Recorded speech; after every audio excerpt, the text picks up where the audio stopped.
ஆவணம் செய்யும்படியும் மிகவும் தாழ்மையுடன் வேண்டி கேட்டுக்கொள்கிறேன். மிக முக்கியமாக நாங்கள் ஆசிரியர்களாக நாங்கள் படித்த இடர்பாடு என்ன என்று கேட்டா பஸ் வசதி இல்லைங்கய்யா. ஸ்கூல் டைமுக்கு வர்றதுக்கு எங்களுக்கு பஸ் வசதி இல்லை. 4 மணிக்கு விட்டா நாங்கள் 6:30 தான் வீடு போகிற மாதிரி இருக்கு. காலையில் 8:10 வந்துடுவோம். பட் ஆனால் இங்கே வரதுக்கு 9:40. இப்போ பயோமெட்ரிக் வர சமயத்துலலாம் ரொம்ப சிரமப்பட்டு அங்கேயிருந்து 2 வீலரில் கார் எடுத்துட்டு அந்த மாதிரி ரொம்ப ஸ்கூல் டைத்துக்கு அங்கே வர்ற மாதிரி எங்களுக்கு ஒரு பேருந்து வசதி ஏற்பட்டா ரொம்ப எங்களுக்கு நாங்கள் நன்றி கடன் பட்டவங்களாக இருக்கோம். அதெல்லாம் இங்கே 3ஆம் நம்பர் பஸ் வந்து 8:40 இருக்குதுங்கய்யா. அது ஒரு வேளை 8க்கு எடுத்துனா இங்கே வந்து 9:10 வந்துடும்.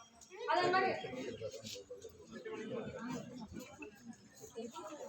8:20 எடுத்தா கூட 8:20 எடுத்தா கூட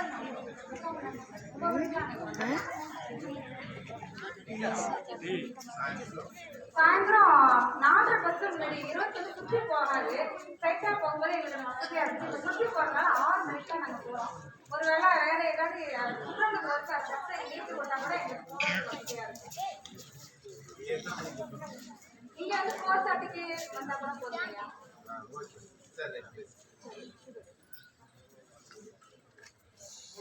இதையெல்லாம் நாங்கள் இப்போ நான் சொன்ன கோரிக்கைகள் அனைத்தையும் மனுவாக எழுதப்பட்டிருக்கு.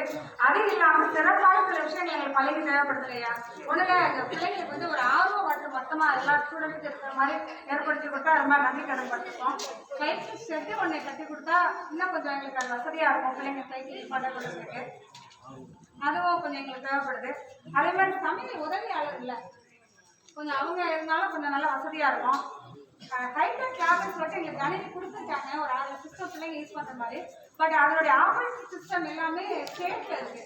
நான் எங்களால் இப்போ எங்களுக்கு கம்ப்யூட்டர் குவான்டிட்டி டைப் பண்ணணும் அப்படின்னா அதுக்கு அந்த சாஃப்ட்வேர் இன்ஸ்டால் பண்ணிக்கலாம். அலோடு இல்லை. அது ஸ்டேட் பண்ண பண்ணாங்க. ஒரு சிஸ்டம்